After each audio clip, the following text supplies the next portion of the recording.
अस्सलाम वालेकुम एवरीवन। बिस्मिल्लाहिर्रहमानिर्रहीम। प्रेप एक्सपर्ट से मैं डॉक्टर नुसरत अब्दा बात कर रही हूँ। एफसीपीएस मेंटोर हूँ। अभी एग्जाम का हमारा रिजल्ट आया था मई अटेम्प्ट का। उसके लिहाज से मुझे एक चीज़ फील हुई कि बहुत सारे लोग हैं ऐसे जो मल्टीपल अटेम्प्ट देते हैं, फिर सोच में पड़ जाते हैं अभी क्या करना है नेक्स्ट। छोड़ दें, एफसीपीएस नहीं हो नाम से, क्या करें क्या नहीं करें। इसी सोच में बहुत सारा टाइम वैसे ही कंफ्यूजन में गुजार देते हैं या इसी टेंशन में गुजर जाता है। इसीलिए बस थोड़ी सी आसानी करने के लिए मैंने ये एक किया है सेशन स्टार्ट। और इसमें सबसे पहले आप लोगों के पास अगर कॉपी पेंसिल है, हो सके तो सारे लोग एक पेन और नोटबुक अपने पास रख लें। कुछ चीज़ें मैं करूँगी, आप लोगों को नोट करवाऊंगी, वो आप लोगों ने खुद देखनी है। ठीक है, अब हम स्टार्ट करते हैं कि जब हम एमबीबीएस से स्टार्ट लेते हैं, मेडिकल की जर्नी हमारी एमबीबीएस से स्टार्ट होती है। एमडी कैट देते हैं, फिर एमबीबीएस में एडमिशन लेते हैं। एमबीबीएस में एडमिशन लेते हैं तो सारे प्रॉस हम लोग पास कर लेते हैं। और माशाल्लाह माशाल्लाह सारे लोग फर्स्ट अटेम्प्ट में ही पास कर लेते हैं। ठीक है, मैक्सिमम यही होता है। नहीं होता किसी ट्रेजिडी की वजह से, तो वो अलग बात है। वो सारी जिंदगी की मुश्किलात साथ ही चलती हैं हमेशा। ठीक है, अब ये बात होती है कि हमने एमबीबीएस किया है, हम जितनी मर्जी अच्छी स्टडी कर लें, हम कहते हैं हमने बहुत अच्छी स्टडी कर ली है, हमारे कंसेप्ट्स भी ठीक हैं, अब हमने जो भी एग्जाम देना है वो बिना पढ़े हो जाएगा। ऐसा कभी भी नहीं होता। जिंदगी में कोई भी इम्तिहान देना हो तो उसके लिए तैयारी करनी पड़ती है, चाहे कोई भी जिंदगी का भी इम्तिहान हो ना, लाइफ के किसी टॉपिक का भी, उसकी भी तैयारी होती है। ये तो फिर स्टडी का एक टॉपिक है, चीजें याद करने वाली एक है एमबीबीएस के सिलेबस की। तो इसमें आप लोगों को पहली बात ये है कि ये चीज डिफरेंट है। और इस ये एग्जाम बिल्कुल इस तरह पास नहीं होता कि हमने पढ़ना ही नहीं है, या पढ़ना है तो बस सर से गुजार के पढ़ना है, सिर्फ एक वो क्या कहते हैं प्रोफेशनल की तरह कि हम थोड़ी सी साथ बुक देख लेंगे और हम देंगे एग्जाम तो पास हो जाएंगे। ऐसा बिल्कुल नहीं है। एफसीपीएस के एग्जाम को देने के लिए आपको पढ़ना पड़ेगा बिल्कुल स्टूडेंट की तरह। ठीक है, अब इस पे आ जाते हैं कि फर्स्ट ऑफ ऑल जो पहले एग्जाम दे चुके हैं, जिनके मल्टीपल अटेम्प्ट्स में किसी भी रीजन की वजह से नहीं उनका क्लियर हो सका, जितनी भी परसेंटेज है, first of all relax yourself. ये जिंदगी के मामला तो चलते रहते हैं, आप खुद को एक दिन दें। एक दिन दें। अब आज हमारा जिसने भी अभी सेशन सुना है, कल का दिन दें खुद को, रिलैक्स करें, माइंड को बिल्कुल खाली कर लें, बुक्स से किताबों से सारी चीजों से छोड़ दे सोचना एफसीपीएस को किसी भी एग्जाम को। आप ड्यूटी पे जाते हैं, आप ड्यूटी पे जाएं, एंजॉय करें वहां पे। ड्यूटी पे देखें क्या आप क्या कर रहे हैं, पेशेंट्स कौन से आ रहे हैं, क्या कर रहे हैं। क्योंकि हम मोस्टली हम ऐसे सर्कल में फंस जाते हैं जब ये कहते हैं कि ड्यूटी पे जाते हैं, फैमिली के साथ होते हैं, एक ही बात माइंड में होती है भी एग्जाम है, ये है वो है, ये सारी चीजें जहन से निकाल दें। ठीक है, अपने आप को टाइम दे, बिल्कुल न्यूट्रल होके दिमाग को खाली करके अपनी फैमिली को टाइम दें, अपने माइंड को बॉडी को रिलैक्स करें, अपने पेरेंट्स को टाइम दें। ठीक है, पहला काम तो यही आप लोगों ने करना है। उसके बाद क्या करना है, उसके बाद अब कॉपी पेंसिल पकड़े आप लोग, और पकड़ के बैठ के पॉइंट लिखना शुरू करें जो मैं बताऊंगी। अब आपने करना है, अपन पूरा एक दिन रात गुजार लिया है, नेक्स्ट डे अपना एनालिसिस स्टार्ट करें। नेक्स्ट डे पूरा अपने एनालिसिस पे लगाएं। अब ये पॉइंट लिखते जाएं अपने एनालाइज क्या क्या करना है। ठीक है, पहली बात ये है कि आपने मल्टीपल अटेम्प्ट दी है, लेकिन आपने हर अटेम्प्ट में स्पेशलिटी ही चेंज कर ली है।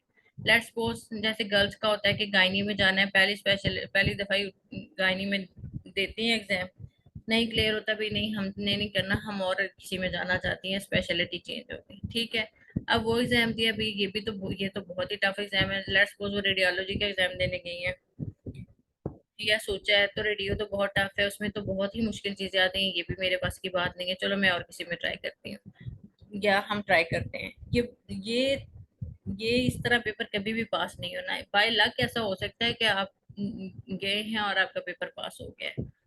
जब तक आप विदाउट तैयारी जाएंगे और सिर्फ स्पेशलिटी चेंज करते रहेंगे, एक अटेम्प्ट फेल होने के बाद स्पेशलिटी चेंज कर लिया, 2 बार दे दिया, तो ऐसा नहीं है। ऐसा बिल्कुल भी नहीं करना। कोई ऐसा कर रहा है तो ये बात छोड़ दें। आप टाइम लें, खुद को टाइम दें, आप 1 वीक लें, 2 वीक लें, आप सुकून से सोचें कि आपकी स्पेशलिटी है कि आप किस स्पेशलिटी के लिए आपका माइंड चूज करता है आपका, या आप मेरिट के हिसाब से जाना चाहते हैं तो देखिए कि कहाँ आपका मेरिट खड़ा हो रहा है। आप अटेम्प्ट देंगे तो आपका किस जगह ले सकते हैं आप इंडक्शन। आपने जल्दी इंडक्शन लेनी है, आपको नहीं है पेरीफ्री, आप ऐसी इंडक्शन भी लेना चाहते हैं जिसमें मेरिट लो है, तो आप उसी में स्पेशलिटी में एग्जाम दे लें। अगर आपके दिल की स्पेशलिटी आपको नहीं मिल रही है, आपने इस तरह चूज करना है तो इस तरह चूज कर लें। ठीक है, ये आप लोगों का मामला है कि आप पहले एक बार अच्छे से सोच लें, खुद को एवेलुएट कर लें कि अपने स्पेशलिटी किस में जाना है। देन अगर एक दफा स्पेशलिटी चूज कर ली है तो उसी में ही एग्जाम देना है, चाहे हर अटेम्प्ट में पास हो या ना हो, लेकिन आपने उसी में ही देना है।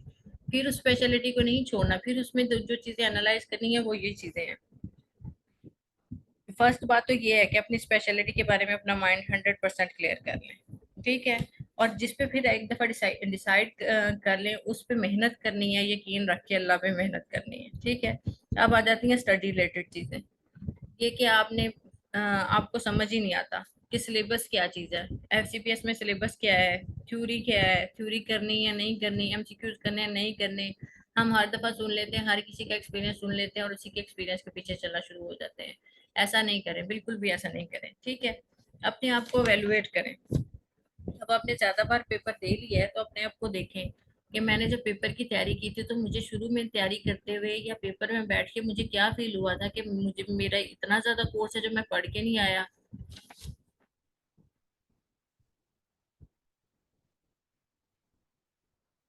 काइंडली हम क्वेश्चन एंड पे लेंगे, ठीक है। इस तरह सेशन इंटरप्ट हो जाएगा, मैं सबके क्वेश्चंस के आंसर करूंगी एंड पे। ठीक है, अब हम स्टडी रिलेटेड इसमें देखें। कॉपी पेन पकड़े और ये पॉइंट नोट करें कि आपको कोर्स समझ नहीं आया, आपको यह कोर्स बहुत ज्यादा लगता है, आपको आपको कोर्स ही नहीं समझ आ रहा, आपको लगता है कि इतना ज्यादा कोर्स है मुझसे तो होना ही नहीं है, या ये बात आप समझते हैं कि थ्योरी नहीं इंपॉर्टेंट है। ये पॉइंट जो छोटे छोटे पॉइंट बनते हैं इनको नोट लाजमी करें। इसमें ये कि आपको कि थ्योरी बहुत ज्यादा है, मुझसे तो थ्योरी होनी ही नहीं है। या फिर इस तरह करते हैं, हम कहते हैं कि थ्योरी मैंने की है, हर दफा बुक चेंज कर लेते हैं।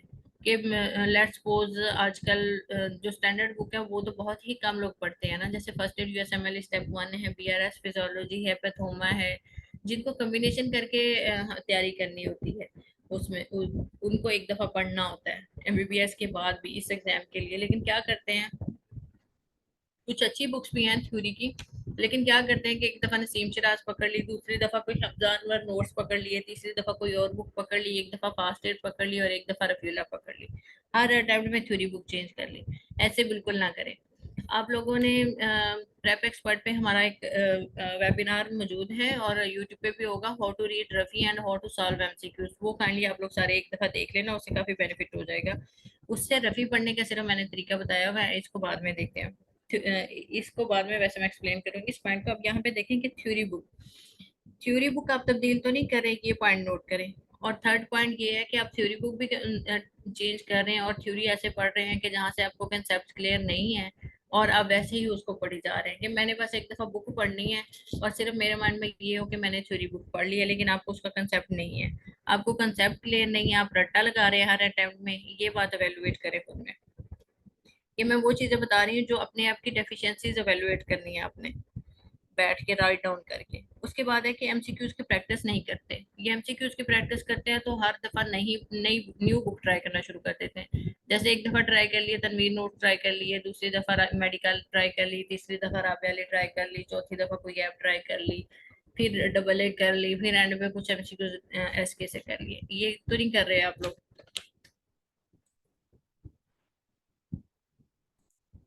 उसके बाद है कि एमसीक्यूज प्रैक्टिस का हमने कर लिया कि एमसीक्यूज की बुक्स तो नहीं तब्दील करे, ये तो नहीं है। इनके सोल्यूशन मैं बाद में बताऊंगी, पॉइंट वाइज ही बताऊंगी, अभी सिर्फ हम पॉइंट्स देख लेते हैं। उसके बाद है कि एमसीक्यूज की प्रैक्टिस अच्छे से नहीं की।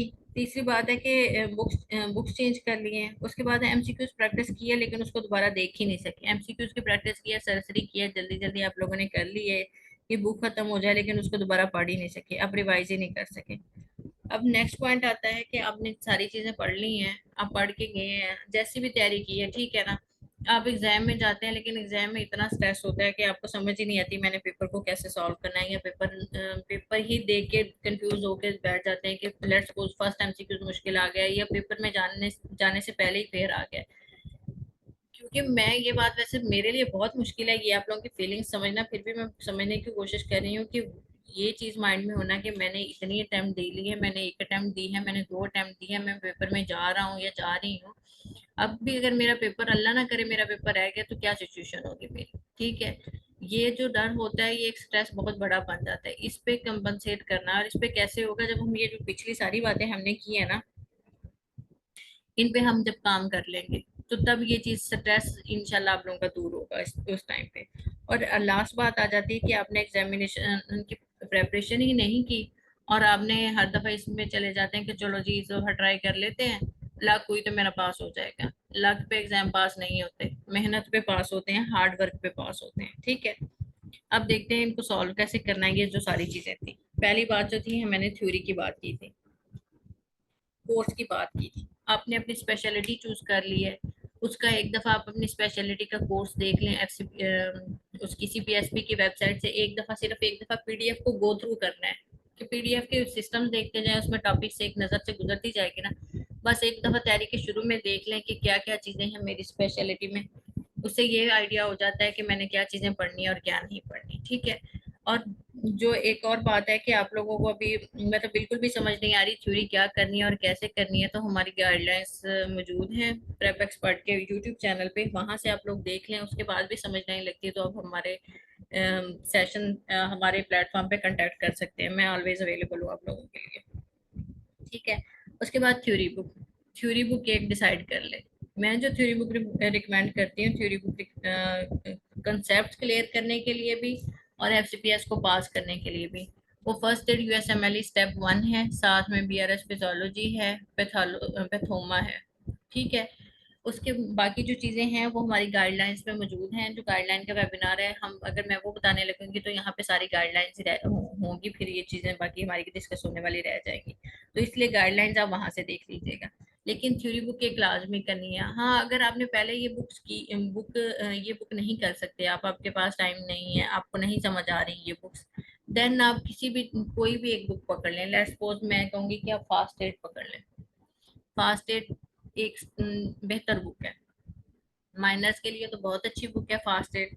थ्योरी आपने बड़ी बुक से पढ़ ली है, अब आपके पास थ्योरी पढ़ने का टाइम नहीं है, लेकिन आपने थ्योरी रिवाइज करनी है, तो थ्योरी के लिए आप फास्ट एड ले लें। ठीक है। फास्ट एड नहीं कर सकते या आपने कोई भी दूसरी बुक पहले पढ़ी है, नसीम शिराज पढ़ी है, एस के किम लास्ट डेज रिवीजन नोट है, वो कर लें। अगर आप first aid यूएसएमएल step 1, BRS physiology और पैथोमा ये सारी बुक नहीं पढ़ सकते, लेकिन मैं तो ये सजेस्ट करूंगी कि आप टाइम देके इनको पढ़ लें एक दफा। ठीक है। और थ्योरी बुक में अगर आपको खुद पढ़ने से नहीं समझ आ रही तो आप यूट्यूब पे हर टॉपिक की वीडियोस मौजूद हैं, और इवन बुक के साथ हैं इनके बीआरएस फिजियोलॉजी के टॉपिक्स की वीडियोस हैं यूट्यूब पे डिफरेंट चैनल्स पे और फर्स्ट एड की डिफरेंट चैनल्स पे हैं, थोड़ा बहुत उन्होंने बताया हुआ है, वहां से पढ़े। और थ्योरी बुक आप पढ़ते हैं, आपको थ्योरी बुक पढ़ते हुए समझ नहीं आ रही, मतलब फर्स्ट एड यूएसएमएल स्टेप 1 पढ़ना भी एक आर्ट है, उसको पढ़ना आना चाहिए। वो पढ़ के आपको बुक फर्स्ट एड की बात करें कि उसको पढ़ के नोट्स बना के पढ़ें, या फिर आपको नहीं समझ आ रही थ्योरी बुक तो आप अपने नोट्स बनाएं। नोट्स ऐसे बनाने हैं, मैं ये बता देती हूँ यहाँ पे थोड़ा सा, कि आप नोट्स रफी के साथ बनाएं। मतलब आप जो भी थ्योरी बुक पढ़ रहे हैं, कोई भी थ्योरी बुक पढ़ रहे हैं, मैं ये नहीं रिकमेंड कर रही इस टाइम पे कि जो थ्योरी बुक पढ़ रहे हैं आप उसी एक सिस्टम एक थ्योरी बुक से पढ़ा है उसी सिस्टम का आप रफी पॉइंट्स पढ़ते हैं। उस सिस्टम की जो थ्योरी बुक में चीजें थी और वो रफी में मिसिंग है, वो थोड़ी सी रफी पे ऐड कर लें। आप अपने नोट्स रफी को बनाएं। रफी पॉइंट्स जो है, radiant notes pulse by doctor Rafiullah, माशाल्लाह बहुत अच्छी बुक है हमारे एफसीपीएस वालों के लिए, रिवीजन के लिए। और रिवीजन के लिए उसको बेस्ट बुक बनाना होता है, हर किसी ने अपनी बेस्ट बुक बनानी होती है, मतलब नोट्स उस पे ऐड करके, अपनी चीजें ऐड करके। तो इस तरह थ्योरी बुक आपने एंड के लिए जो बनानी है वो रफी बनानी है, लेकिन उससे पहले कंसेप्ट क्लियर करने के लिए आपने first year ML step 1, BRS physiology Pathoma, अगर ये सारी चीजें कम्बिनेशन में आप नहीं कर सकते, क्योंकि ये सारी सारी बुक्स नहीं करनी, इसमें से गाइडलाइन में हमने बताया हुआ क्या क्या करना है। ठीक है। तो ये नहीं कर सकते तो आप फिर फास्ट एड साथ रख लें, या फिर जो भी आपका दिल करता है, कोई भी थ्योरी बुक जो आजकल चल रही है इसके अलावा वो आप रख सकते हैं। ठीक है। अब आ जाती है एमसीक्यूज की बारी। अब हो गया, थ्योरी पढ़ ली आप लोगों ने, कंसेप्ट क्लियर कर लिए हैं, अब रट्टा नहीं लगाना आप लोगों ने थ्योरी में, खासकर रट्टा नहीं लगाना, कंसेप्ट क्लियर करके करने हैं, खुद कर लें हो बेस्ट है, नहीं करने तो कोई ना कोई लेक्चर सुन लें, हमारे सेशन के सुन लें। प्रेप एक्सपर्ट पे हमारे सेशंस हो रहे हैं, उस पे सुन लें। फर्स्ट एड के सेशंस हैं, डिफरेंट सेशंस चल रहे हैं हमारे, वो एंड पे डॉक्टर वजी आपको बता देते हैं। उसके बाद एमसीक्यूज की बारी आ जाती है। अब एमसीक्यूज में ये करना है कि एमसीक्यूज की प्रैक्टिस के लिए बुक जो रखनी है आप लोगों ने, मेडिक एमसीक्यूज बुक सारी बहुत अच्छी हैं, लेकिन इसमें मेडिकल, तनवीर नोट्स, ये बहुत लेंथी बुक्स हैं। एक और बुक भी है, हाँ राबिया अली। ये इनमें ना बहुत ज्यादा एक्सप्लेनेशन बहुत ज्यादा दी हुई है। जब बहुत ज्यादा एक्सप्लेनेशन होती है तो बहुत ज्यादा एक्सप्लेनेशन हम नहीं कर पाते, और इससे क्या होता है, एक्सप्लेनेशन और बहुत ज्यादा है। और एक और भी है, हाँ रेडियंट नोट्स रफी पर्स के जो पॉइंट्स हैं वो इम्पोर्टेंट हैं, वो आप लोगों ने नहीं छोड़ने, लेकिन मैं उससे एमसीक्यूज की प्रैक्टिस नहीं करनी। मैं नहीं रिकमेंड करी ये बुक्स नहीं करें आप लोग, ठीक है। आपने जो इस वक्त जो बेस्ट बुक जा रही है वो डबल ए नोट्स आ रही है। डबल ए नोट्स का ही मैंने लेटेस्ट एडिशन भी आ गया है। उसके साथ है एस के सीरीज। एस के सीरीज दो तरह की है, एक एस के तो हर अपनी स्पेशलिटी की एस के है, और एक है एस के जो लेटेस्ट वाली एस के आती है, ठीक है। अब जिसकी जो भी स्पेशलिटी है, लेट्स सपोज रेडियोलॉजी की एस के रेडियोलॉजी करेंगे, एनेस्थीसिया वाले एस के एनेस्थीसिया करेंगे, पैथोलॉजी वाले एस के पैथोलॉजी करेंगे, मेडिसिन वाले एस के मेडिसिन करेंगे, ठीक है। इसके साथ आप लोगों ने कोई बुक भी नहीं रखनी, आप अपनी तैयारी शुरू करते हैं, आप 1 वीक बाद एस के मेडिसिन, अपने मेडिसिन के एग्जाम वाले एस के मेडिसिन स्टार्ट कर लें, ठीक है। अगर उसने टॉपिक वाइज एमसीक्यूज की प्रैक्टिस करनी है तो वो डबल ए नोट से करे, बेस्ट बुक है, मैं ये रिकमेंड करूंगी। और एमसीक्यूज की प्रैक्टिस 4 टू सॉल्व एमसीक्यूज, ये वाली हमारी सेशन देख ले तो आप लोग को समझ लग जाएगी। उससे क्या होता है, जिस तरह मैंने वहां पे बताया हुआ एमसीक्यूज की प्रैक्टिस करने का, अगर उस तरह एक बार भी एक बुक एमसीक्यूज की सॉल्व कर ले एक कैंडिडेट, तो उसके ये यकीनी हो जाता है कि उसके बहुत सारी थ्योरी भी साथ कवर हो जाती है, और उसको अगर लेट्स सपोज उसको बाद में टाइम भी नहीं मिलता उस बुक को रिवाइज करने का, तो देन भी उसके बहुत अच्छे कंसेप्ट उस बुक से बन जाएंगे उसको सॉल्व उस तरह सॉल्व करने से। लेकिन ये मैं सजेस्ट करूंगी कि आप एमसीक्यूज की लिमिटेड बुक रखें। अब डबल ए की बुक आप मतलब थ्योरी जब कर रहे हैं तब आपने टॉप सिस्टम वाइज थ्योरी पढ़ रहे हैं, तो साथ डबल ए की एमसीक्यूज की प्रैक्टिस कर ली है। सारे की नहीं कर सके तो शुरू वालों की कर ले, एमसीक्यूज की 100 200 एमसीक्यूज एक सिस्टम के कर लिए, देन अपना सिस्टम कंप्लीट करें, साथ में अपने जो एस के मेडिसिन की बुक है उसके एमसीक्यूज सॉल्व करते जाएं डेली वाइज।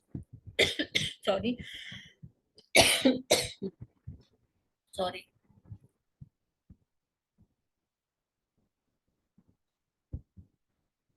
ठीक है, आप लोगों ने, और 1 1.5 मंथ ऑलमोस्ट थ्योरी को दें, और बाकी जो एंड वाला मंथ है उसमें एमसीक्यूज की प्रैक्टिस करें। साथ में एमसीक्यूज की प्रैक्टिस थोड़ी थोड़ी चलानी है ताकि आप यूज टू रहें, और एस की अपनी स्पेशलिटी की एमसीक्यूज करें, और जो एंड वाला मंथ होगा उसमें एस के जो लेटेस्ट है उसके एमसीक्यूज की प्रैक्टिस करनी है आपने।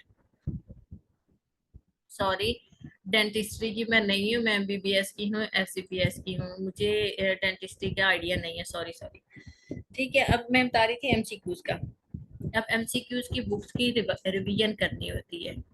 हमें जब एमबीबीएस में होते हैं या किसी भी स्टडी की हम तैयारी कर रहे होते हैं ना, तो जैसे एमडी कैट की तैयारी करते थे हम लोग अकेडमी ज्वाइन करते थे।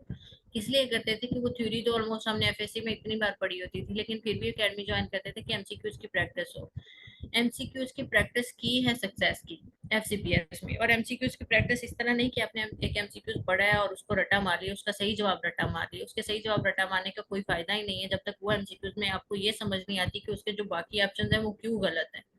ये आपने हर क्वेश्चन को सॉल्व करते हुए देखना है कि उसके जो बाकी ऑप्शन है वो क्यों गलत है, इस तरह। और एमसीक्यूज की बुक्स की रिवीजन करनी है। मैं तो कहूंगी कि 5 to 6 टाइम टारगेट रखें कि अपने एस की जो अपनी है या अपने स्पेशलिटी की, जैसे रामेश नोट्स है उसके लिए, निगार नोट्स हैं ईएनटी के लिए, तो इनकी प्रैक्टिस करनी है तो आपने 6 to 7 टाइम माइंड में रखे हैं। क्या आपने एंड एग्जाम से पहले पहले 6 to 7 टाइम एमसीक्यूज की प्रैक्टिस करनी है, नहीं होती तो आप 3 से 4 बार, उससे भी कम 2 बार तो लाजमी अपने माइंड में रखें।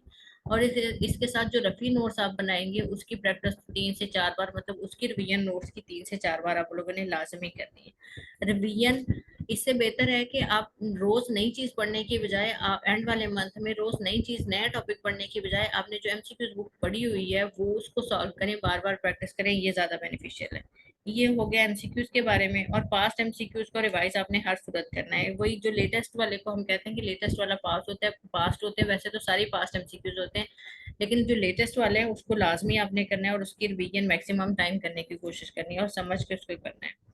अब जब आप पेपर में जाएंगे इतनी तैयारी के बाद, तो इंशाल्लाह इंशाल्लाह खुद को कॉन्फिडेंट फील करेंगे, और पेपर में आप लोगों को स्ट्रेस नहीं होगा। दूसरी बात है, पेपर में स्ट्रेस लेके क्यों जाना है, भी एक एफसीपीएस का एग्जाम है, पेपर, जिंदगी तो नहीं खत्म हो जाती ना, एक एफसीपीएस ही तो नहीं खड़ा रह गया हमारी जिंदगी में, और भी बहुत सारी चीजें हैं जो हम कर सकते हैं।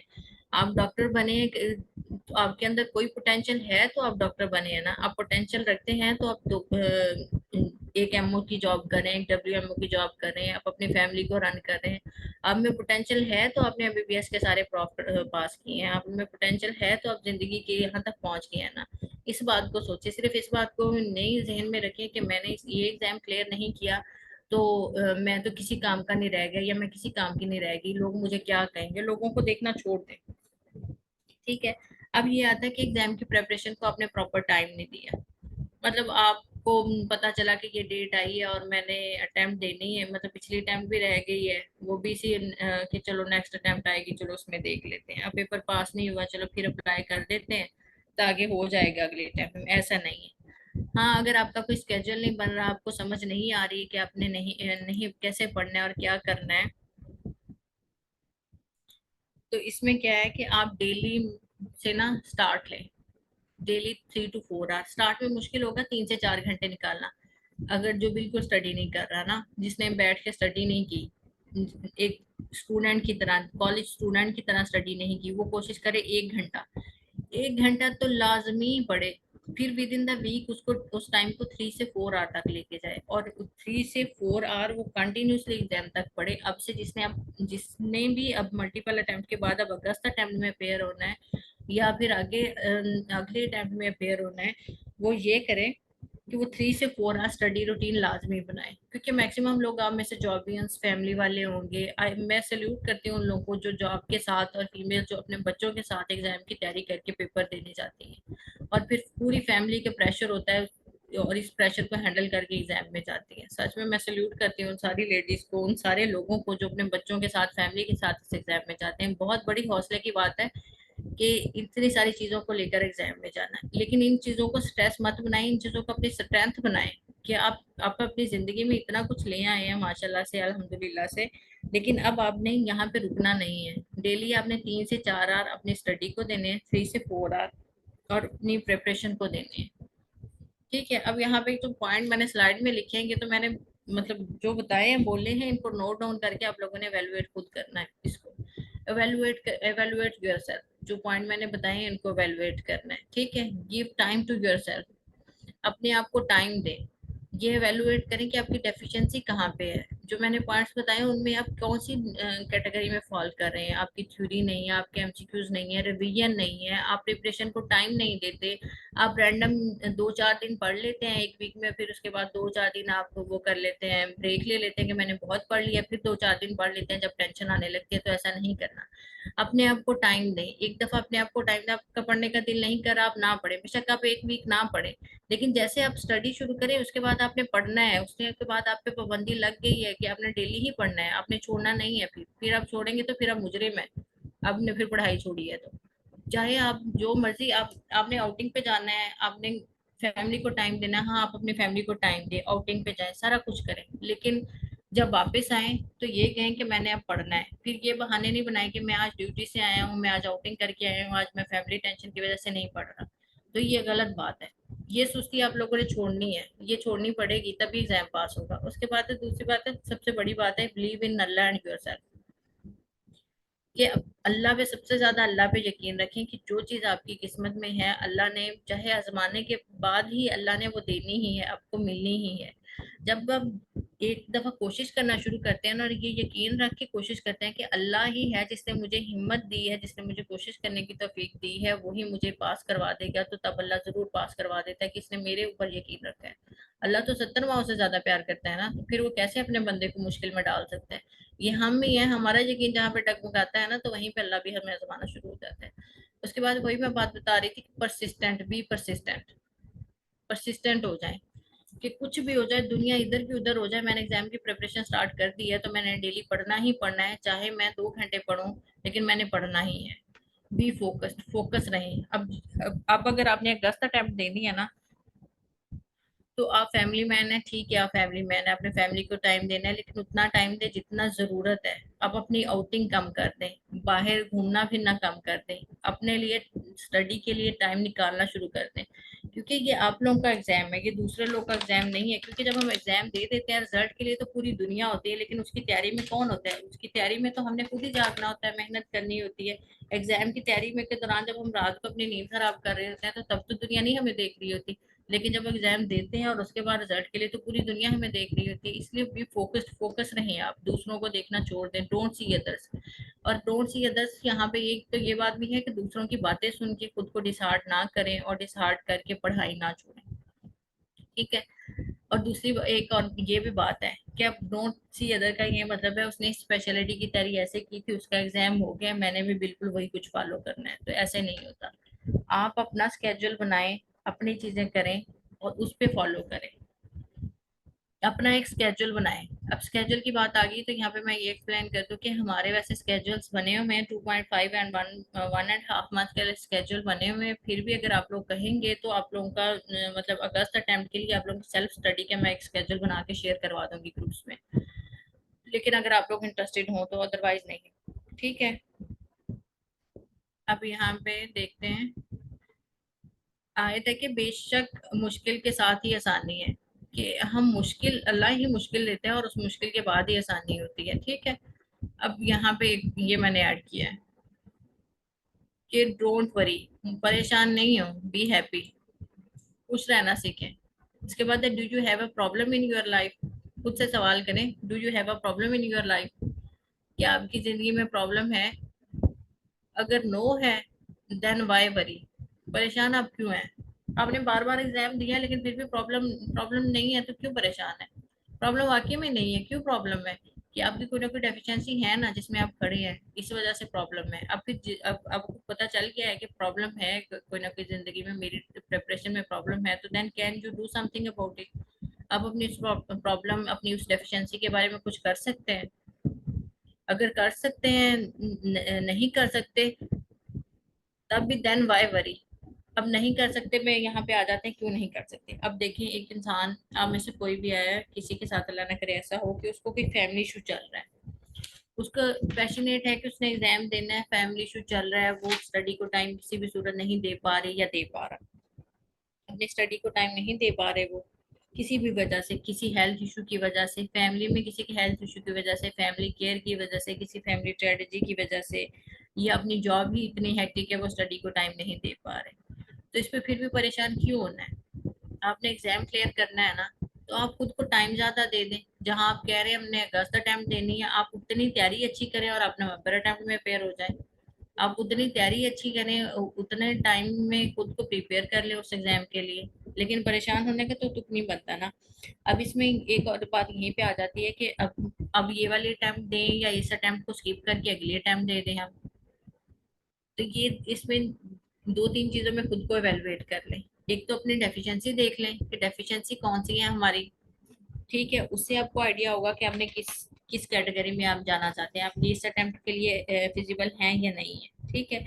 और दूसरी बात यहाँ पे ये है कि आपको पढ़ने का अगर टाइम नहीं मिला तो आपको क्यों पढ़ने का टाइम नहीं मिला, फैमिली में कुछ ऐसा है कि आपको टाइम नहीं मिला, तो देखिए उस मसले का हल निकालें, उस चीज को सॉल्व करें। जैसे मदर्स हैं, वो मदर्स कहते हैं कि बेबी के साथ नहीं पढ़ा जा रहा, तो आप ये देखिए कि आप दिन में 2-4 घंटे निकाल पा रही हैं, निकाल सकने के लिए कोई कोशिश कर सकती हैं, तो आप उसके लिए कोई कोशिश करें कि आपको 2-4 घंटे निकाल लें कि आप बेबी को कहीं पे छोड़ के आप पढ़ लें, या बेबी को किसी तरह एडजस्ट करके उसके साथ स्टडी कर सकें, ठीक है। अगर फिर भी ये नहीं होता तो फिर ये मत सोचे कि मैंने अभी यही वाली अटेम्प्ट लाजमी देनी है, हर सूरत ही देनी है, फिर आप अगली अटेम्प्ट दे दें। लेकिन अगर आपने पहले पिछली अटेम्प्ट में बहुत अच्छे से पढ़ा है और आपने थ्योरी बुक भी पढ़ी थी, आपने एक बार एमसीक्यूज की प्रैक्टिस भी की थी, और आपके पास उतना ही टाइम है कि आप डेली के 4 घंटे पढ़ सकती हैं, तो फिर आप ये करें कि आप इस तरह स्टडी करें कि आप एमसीक्यूज की प्रैक्टिस करें। जो एमसीक्यूज आप सॉल्व करें ना, उसमें ये देखिए कि जो एमसीक्यूज के पॉइंट्स, जो ऑप्शंस नहीं थी, वो क्यों नहीं ठीक, उस एमसीक्यूज को जब आप क्यों नहीं ठीक करके पढ़ेंगी तो आपको जरूरत पड़ेगी कि आप उस टाइम पे एक थ्योरी बुक खोलें, कोई भी थ्योरी बुक खोलें। जब आप थ्योरी बुक खोलेंगी तो उस एमसीक्यूज के जो पॉइंट होंगे ना क्यों नहीं ठीक, उसके साथ आप वो पॉइंट लिख लेंगे। अब फर्स्ट टाइम पे जब ये एमसीक्यूज की प्रैक्टिस इस तरह करेंगे ना, तो एक एमसीक्यूज पे 20 मिनट लग गए हैं, लेट्स सपोज एक एमसीक्यू पे, लेकिन उसके साथ आपने 4 टॉपिक देख के उस बुक पे पॉइंट ऐड कर लिए कि क्यों ठीक नहीं है। जब आप अगली बार उसको पढ़ेंगे तो आपको 5 मिनट लगेंगे और उस एक एमसीक्यू से आपके 4 टॉपिक क्लियर हो जाएंगे, ठीक है। तो जिन्होंने एमसीक्यू थ्योरी की बुक्स भी बहुत अच्छे से पढ़ी थी, एमसीक्यूज बुक भी बहुत अच्छे से पढ़ी थी, लेकिन लास्ट अटेम्प्ट में पेपर उनका पास नहीं हुआ, वो अगस्त अटेम्प्ट में जाए या ना जाए, वो जरूर जाए, सिर्फ इस बात के साथ कि एक तो अपनी स्टडी मतलब एमसीक्यूज प्रैक्टिस अच्छी रखें। दूसरा रिवीजन, रिवीजन आपने लाजमी ही करनी है। आप टारगेट रखें कि आपने 5 से 6 रिवीजन करनी है अपनी एमसीक्यूज बुक की, और रफी की तो 3 से 4 मस्त है। ठीक है, ये हमारी ये बात भी डिस्कस होगी कि ये वाली अटेम्प्ट देनी चाहिए या नहीं देनी चाहिए इस बात पे। और अब आ जाती है कुछ और बातें। It just believe in yourself even if you don't pretend that you do at the same point you will। यानी कि अपने आप पे यकीन रखें। अब एक और बात यहाँ पे है कि अपने मामला ठीक कर लें। मतलब आपकी जिंदगी में आप कोशिश करें जितनी चीजें मैनेज कर सकते हैं आप उनको इजीली मैनेज करें। आप फैमिली में अपने पेरेंट्स को टाइम नहीं देते, आप अपने पेरेंट्स को टाइम दें डेली। डेली टाइम देने का ये मतलब नहीं कि 2-4 घंटे उनको दे दें। आप आते जाते 10 मिनट उनके पास बैठ जाएं। पेरेंट्स बड़े हैं, आप अपने बच्चों को सिर्फ 10 मिनट दे दें। बच्चों के साथ सिर्फ 10 मिनट दे दें। मदर्स तो खैर सारा दिन बच्चों के साथ होती है, ये मेल के लिए वैसे ये एडवाइस होनी चाहिए। सॉरी, माइंड मत करिएगा। उसके बाद है कि आपने घर वालों को लेट्स सपोज घर में कोई इवेंट आ गया, फंक्शन आ गया, कुछ भी आ गया है, आपने उसके बाद सोच लिया कि आज तो मैं बहुत थक गया हूँ या मैं थक गई हूँ, आज नहीं मैंने पढ़ना। ऐसा नहीं करना। आज के दिन को आज ही पूरा करना है, कल पे नहीं लेके जाना। सुस्ती नहीं करनी आपने। ठीक है। और अपने मामला लोगों के साथ और अल्लाह के साथ ठीक कर लें। आप 2 नफल पढ़ें, अल्लाह से दुआ मांगे, जितना भी स्ट्रेस है दिमाग में सारी चीजें वो अल्लाह से कह दें एक बार अपनी तैयारी करने से पहले। उसके बाद आप अपनी नमाज की रूटीन बनाएं और उसके साथ अपनी पढ़ाई शुरू करें। और लोगों में से किसी का दिल ना दुखाए। मतलब आज दिल ना दुखाने का ये मतलब है कि एक तो किसी का मजाक ना उड़ाएं, दूसरा है इंटेंशनली किसी को हर्ट ना करें, किसी भी इंसान को हर्ट ना करें। और तीसरा, आप किसी ऐसे मुकाम पे हैं कि कोई आपके सामने किसी की जिंदगी बहुत मुश्किल में है, लेकिन आप एक ऐसा कुछ छोटा सा गेस्चर करते हैं और उसकी जिंदगी में आसानी आ जाती है, तो अल्लाह आपकी जिंदगी में आसानी कर देता है। एक बात को याद रखें कि जब आप दूसरों की जिंदगी, अपने साथ वालों की जिंदगी आसान करना शुरू कर देते हैं छोटी छोटी बातों में ही, तो अल्लाह आपकी जिंदगी, आपके मामला आसान करना शुरू कर देते हैं। अब इसमें ये बात देख लें, जैसे कोई कोलीग है वो बहुत परेशान है, आप और कुछ नहीं कर सकते, तो आप उसे ये कह सकते हैं कि if you want to share me you can share with me. अब उसे, और इसलिए नहीं उससे सुनना कि बाद में आप उसको टांट करें, उसका मजाक बनाएं, ये बहुत गलत बात है। इस मामले को ठीक करने के मैं इसलिए कह रही हूँ कि आप उसे सुन के मशवरा नहीं दे सकते तो उसका मजाक भी ना उड़ाएं। हाँ, अगर आप नहीं अपनी इस आदत से बाज आ सकते कि आप अपने मजाक उड़ाना ही उड़ाना है, तो फिर ये कोशिश करें कि आप उससे सुने ही ना। ताकि आप सुनने के बाद जो उसका मजाक उड़ाएंगे, उसको दिल आजारी करेंगे, वो उससे आपको नुकसान होना है।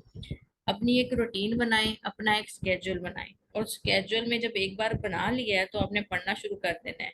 और फिर पढ़ने के साथ क्या करना है, सच्चे दिल से अल्लाह पे यकीन रखना है और खुद पे यकीन रखना है, और इसी यकीन के साथ पढ़ना है कि अल्लाह जो मुझे तौफीक दे रहा है उसी ने मुझे, जितनी मुझे तौफीक दी है इसी तौफीक के साथ अल्लाह ने मुझे कामयाबी देनी है। फिर इसमें ये बात नहीं करनी कि ये बहुत ज्यादा पढ़ाई हो गई है या बहुत ज्यादा कम हो गई है।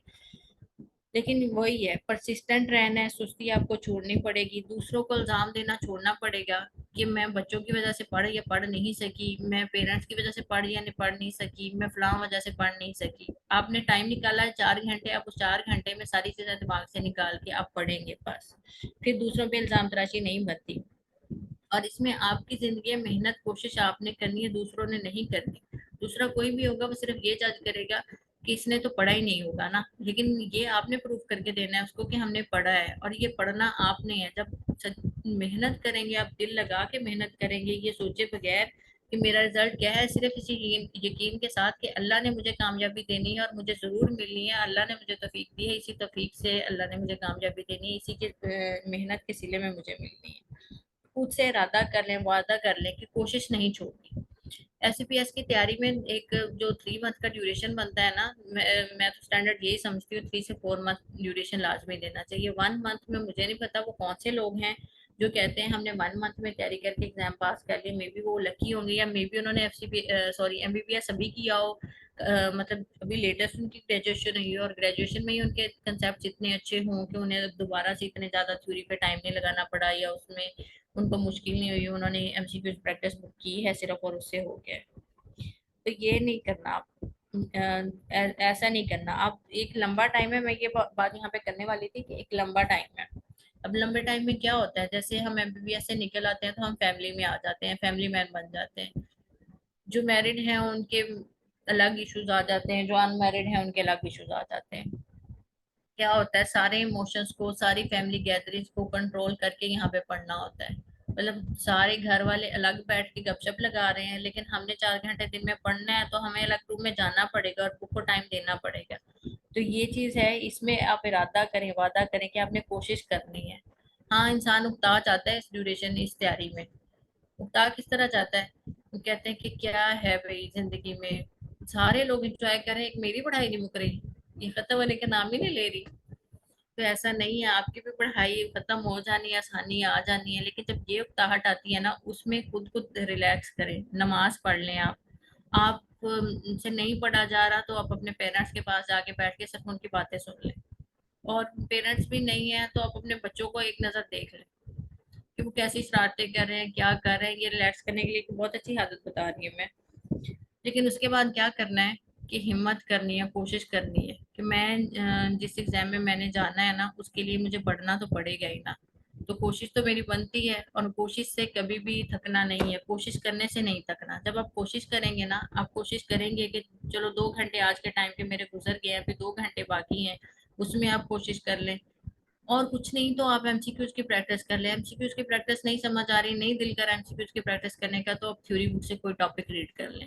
जब आप वो टॉपिक रीड कर लेंगे 100% कंसंट्रेशन के बाद, उस टॉपिक को जब एमसीक्यूज में आएगा तो आपको वो टॉपिक अच्छे से पता होगा कि इसमें एमसीक्यूज आना है, इससे सॉल्व हो जाएगा मेरा एमसीक्यूज।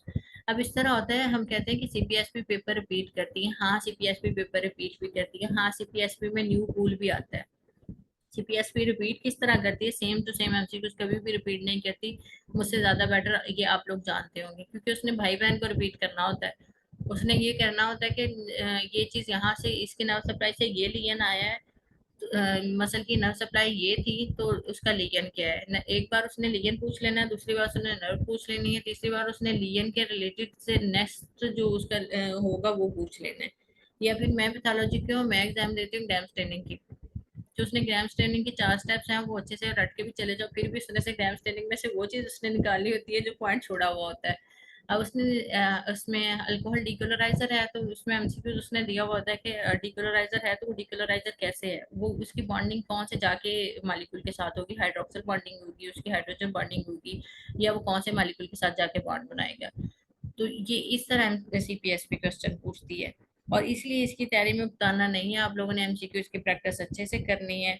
अगर आप थक जाते हैं तो जरा सा बस सांस लेके रुकना है, फिर हिम्मत करके आगे चलना है, और ये चलते रहेंगे तो आपकी तैयारी होगी। और एक बात, जब थक जाते हैं ना, पेपर का स्ट्रेस होने लगता है, या फिर ये लगने लगता है एंड वाले मंथ में कि बहुत होता है कि ना, अभी तो मैंने थ्योरी बहुत सारी पढ़नी थी, मेरी बहुत सारी चीजें अभी डेफिशिएंट रहती हैं, लेकिन मैं अब क्या करूं। और इसी जब बंदा ये कहता है ना मैं क्या करूं, इतना कभी कभी इतना स्ट्रेस होने लगता है इस बात से कि मैं क्या करूं, बंदा कहता है चलो छोड़ो, सारा कुछ ही छोड़ दो, खुद ही देखा जाएगा एग्जाम में क्या होगा। ऐसा बिल्कुल भी नहीं करना आपने। ये नेचुरल बात है, उस टाइम पे ये थॉट आना कि मैंने भी और थ्योरी करनी थी। तो ये एक नेचुरल थॉट है, लेकिन इसको इग्नोर करके आपने एमसीक्यूज की प्रैक्टिस करनी है। लास्ट मंथ की बात करी, एमसीक्यूज की जब आप प्रैक्टिस करेंगे ना, तो उसमें जो थ्योरी आपको उस टाइम पे नहीं समझ आ रही होगी वो सिर्फ खोल के देखनी है, सारी थ्योरी नहीं पढ़नी है। आप लोगों ने रफी करनी है, रफी पॉइंट साथ करने हैं, साथ में एमसीक्यूज की प्रैक्टिस करनी है। ये लास्ट मंथ का बता रही हूँ सिर्फ। और जो आखिरी बात है कि ना उम्मीद नहीं होना, कभी भी ना उम्मीद नहीं होना, बदगुमान नहीं होना, ना उम्मीद नहीं होना। आप बहुत अच्छे स्टूडेंट हैं, आप बहुत अच्छे से तैयारी कर रहे हैं, आप बहुत अच्छे से तैयारी कर सकते हैं। अपनी लास्ट अटेम्प्ट्स की डेफिशिएंसीज को नोट डाउन कर लें। नोट डाउन करने के बाद आप अपनी कोशिश करें, इंशाल्लाह आप जरूर कामयाब होंगे। और थ्योरी बुक्स के लिए हमारी गाइडलाइन मौजूद है, और हाउ टू रीड रफी and how to solve MCQs, ये हमारा सेशन दोनों चीजें मौजूद हैं, ये आप लोग देख लीजिएगा। Thank you so much. अब क्वेश्चंस ले लेती हूँ मैं, जिसके भी क्वेश्चंस हैं काइंडली पूछ लें।